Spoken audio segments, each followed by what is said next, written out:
जर लोक आम्हाला सांगतायत की प्रशासन येत नाही आणि मदत करत नाही आणि म्हणून जर आम्ही तिथल्या तलाट्यांना फोन केला, ग्रामसेवकांना फोन केला, तहसीलदारांना केला आणि जर समाधानकारक उत्तर मिळत नसेल तर जिल्हा प्रशासनाचे प्रमुख म्हणून मी जिल्हाधिकारी महोदयांना फोन केला. मग त्यावेळेस तुम्ही बघा, मी जिल्हाधिकाऱ्यांना कोणतीही एकेरी भाषा वापरली आहे का? एका राजकीय पक्षाचे जरी प्रवक्ता असले तरी मी काय माझ्या पक्षाच्या नेत्याच्या नावानं त्यांना धमक्या दिल्या आहेत का? मी जिल्हाधिकाऱ्यांना कुठली शिवीगाळ केली आहे का? साहेब, लोकांना जेवण मिळत नाहीये, मदत वाढवा म्हणून मी विनंती करणं ही माझी चूक आहे का? शेवटपर्यंत माझ्या तोंडामधून साहेब आणि विनंती असे नम्रपणाचे शब्द तर बाहेर पडत असताना तुम्ही काय करताय? तुम्ही किती किट आणले? मग तुम्ही तुमच्या पक्षाकडून मदत करा का?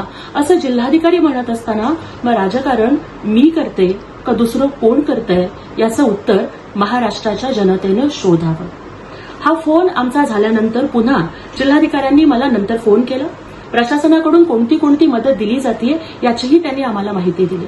ती माहिती आम्ही तिथल्या ग्रामस्थांना दिली, ग्रामस्थांना समजावून सांगण्याचं काम केलं. एकनाथजी शिंदे साहेबांच्या माध्यमातून महाराष्ट्रातल्या गावागावामध्ये, खेड्यापाड्यामध्ये